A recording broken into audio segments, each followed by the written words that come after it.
جو ہی آپ نے پتھر پر پاؤں مارا، اس کے نیچے سے صاف اور عمدہ پانی پھوٹ نکلا۔ انہوں نے ایسا پانی پہلے کبھی نہیں پیا تھا۔ خوب سیر ہو کر پانی پیا۔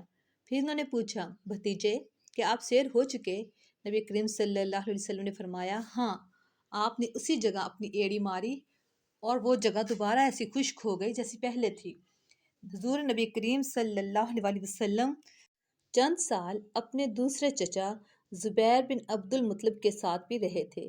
اس زمانے میں ایک مرتبہ حضور صلی اللہ علیہ وسلم اپنے ان چچا کے ساتھ ایک قافلے میں یمن تشریف لے گئے۔ راستے میں ایک وادی سے گزر ہوا۔ اس وادی میں ایک سرکش اونٹ رہتا تھا، گزرنے والوں کا راستہ روک لیتا تھا، مگر جو ہی اس نے نبی کریم صلی اللہ علیہ وسلم کو دیکھا تو فوراً بیٹھ گیا اور زمین سے اپنی چھاتی رگڑنے لگا۔ آپ اپنے اونٹ سے اتر کر اس پر سوار ہو گئے۔ اب وہ اونٹ آپ کو لے کر چلا اور وادی کے پار تک لے گیا۔ اس کے بعد آپ نے اس اونٹ کو چھوڑ دیا۔ یہ قافلہ جب سفر سے واپس لوٹا تو ایک ایسی وادی سے اس کا گزر ہوا جو طوفانی پانی سے بھری ہوئی تھی۔ پانی موجیں مار رہا تھا۔ یہ دیکھ کر آپ نے قافلے والوں سے فرمایا، میرے پیچھے پیچھے آؤ۔ پھر آپ اطمینان سے وادی میں داخل ہو گئے۔ باقی لوگ بھی آپ کے پیچھے تھے۔ اللہ تعالیٰ نے اپنی قدرت سے پانی خشک کر دیا اور آپ پورے قافلے کو لیے پار ہو گئے۔ قافلہ مکہ پہنچا تو لوگوں نے یہ حیرت ناک واقعات بیان کیے۔ لوگ سن کر بول اٹھے، اس لڑکے کی تو کچھ شان ہی نرالی ہے۔ ابن ہشام لکھتے ہیں، بنو لہب کا ایک شخص بہت بڑا قافیہ شناس تھا، یعنی لوگوں کی شکل و صورت دیکھ کر ان کے حالات اور مستقبل کے بارے میں اندازہ لگایا کرتا تھا۔ مکہ آتا تو لوگ اپنے بچوں کو اس کے پاس لاتے، وہ انہیں دیکھ دیکھ کر ان کے بارے میں بتاتا تھا۔ ایک بار یہ آیا تو ابو طالب آپ کو بھی اس کے پاس لے گئے۔ اس وقت آپ بھی 9 عمر لڑکے ہی تھے۔ قیافہ شناس نے آپ کو ایک نظر دیکھا، پھر دوسرے بچوں کو دیکھنے لگا۔ فارغ ہونے کے بعد اس نے کہا، اس لڑکے کو میرے پاس لاؤ۔ ابو طالب نے یہ بات محسوس کر لی تھی کہ قیافہ شناس نے اس کے بھتیجے کو عجیب نظروں سے دیکھا ہے، لہٰذا وہ آپ کو لے کر وہاں سے نکل آئے تھے۔ جب قیافہ شناس کو معلوم ہوا کہ آپ وہاں موجود نہیں تو وہ چیخنے لگا، تمہارا برا ہو، اس لڑکے کو میرے پاس لاؤ جسے میں نے ابھی دیکھا ہے، اللہ کی قسم وہ بڑی شان والا ہے۔ ابو طالب نے نکلتے ہوئے اس کے یہ الفاظ سن لیے تھے۔ ابو طالب نے تجارت کی غرض سے شام جانے کا ارادہ کیا۔ نبی کریم صلی اللہ علیہ وسلم نے بھی ساتھ جانے کا شوق ظاہر فرمایا۔ بعض روایات میں آیا ہے کہ آپ نے جانے کے لیے خاص طور پر فرمائش کی۔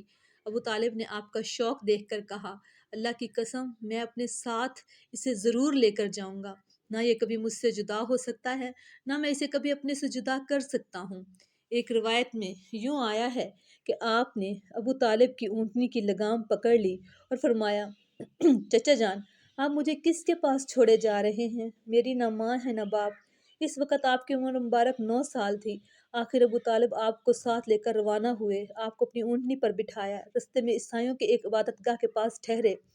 خانقاہ کے راہب نے نبی کریم صلی اللہ علیہ وسلم کو دیکھا تو چونک اٹھا۔ اس نے ابو طالب سے پوچھا، یہ لڑکا تمہارا کون ہے؟ انہوں نے جواب دیا، یہ میرا بیٹا ہے۔ یہ سن کر راہب نے کہا، یہ تمہارا بیٹا نہیں ہو سکتا۔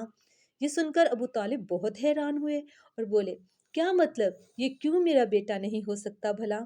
اس نے کہا، یہ ممکن ہی نہیں کہ اس لڑکے کا باپ زندہ ہو، یہ نبی ہے۔ مطلب یہ تھا کہ ان میں جو نشانیاں ہیں وہ دنیا کے آخری نبی کی ہیں۔ ان کی ایک علامت یہ ہے کہ وہ یتیم ہوں گے، ان کے باپ کا انتقال اسی زمانے میں ہو جائے گا جبکہ وہ بھی پیدا ہونے والے ہوں گے۔ اس لڑکے میں آنے والے نبی کی تمام علامات موجود ہیں۔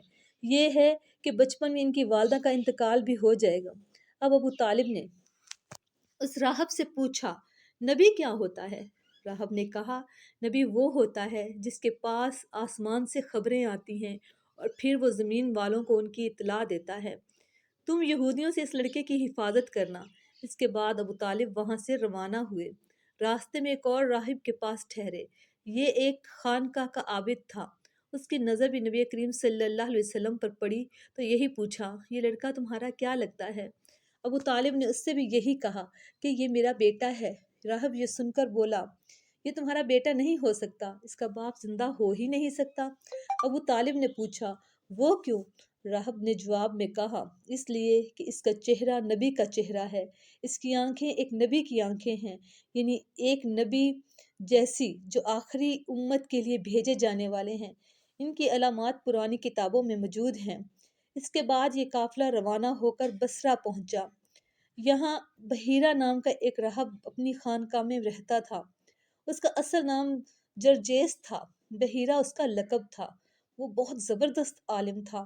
حضرت عیسیٰ علیہ السلام کے زمانے سے اس خانقاہ کا راہب نسل در نسل یہ عالم فاضل خاندان ہی چلا آ رہا تھا۔ اس طرح اس زمانے میں ان کا سب سے بڑا عالم بحیرہ ہی تھا۔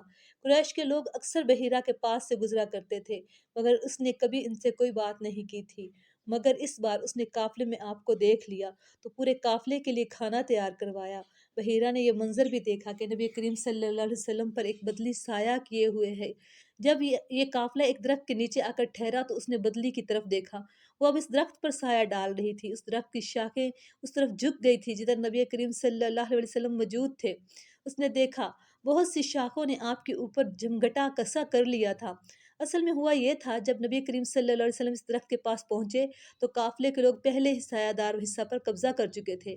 اب آپ کے لیے کوئی سایہ دار جگہ نہیں بچی تھی۔ چنانچہ جب آپ دھوپ میں بیٹھے تو شاخوں نے اپنا رخ تبدیل کر لیا، سبحان اللہ، اور آپ کے اوپر جمع ہو گئی۔ اس طرح آپ مکمل طور پر سائے میں ہو گئے۔ بحیرہ نے یہ منظر صاف دیکھا۔ آپ کی یہ نشانی دیکھ کر اس نے قافلے والوں کو پیغام بھجوایا: اے قریشیو، میں نے آپ لوگوں کے لیے کھانا تیار کروایا ہے۔ میری خواہش ہے کہ آپ تمام لوگ کھانا کھانے آئیں، یعنی بچے، بوڑھے اور غلام سب آئیں۔ بحیرہ کا یہ پیغام سن کر قافلے میں سے ایک نے کہا: اے بحیرہ، آج تو آپ نیا کام کر رہے ہیں۔ ہم تو اکثر اس راستے سے گزرتے ہیں، آپ نے کبھی دعوت کا اہتمام نہیں کیا، پھر آج کیا بات ہے؟ بحیرہ نے انہیں صرف اتنا جواب دیا: تم نے ٹھیک کہا، لیکن بس اب آپ لوگ میرے مہمان ہیں اور مہمان کا اکرام کرنا بہت اچھی بات ہے۔ اس طرح بحیرہ کے پاس پہنچ گیا، لیکن اللہ کے رسول آپ کے ساتھ نہیں تھے، انہیں پڑاؤ میں ہی چھوڑ دیا گیا تھا۔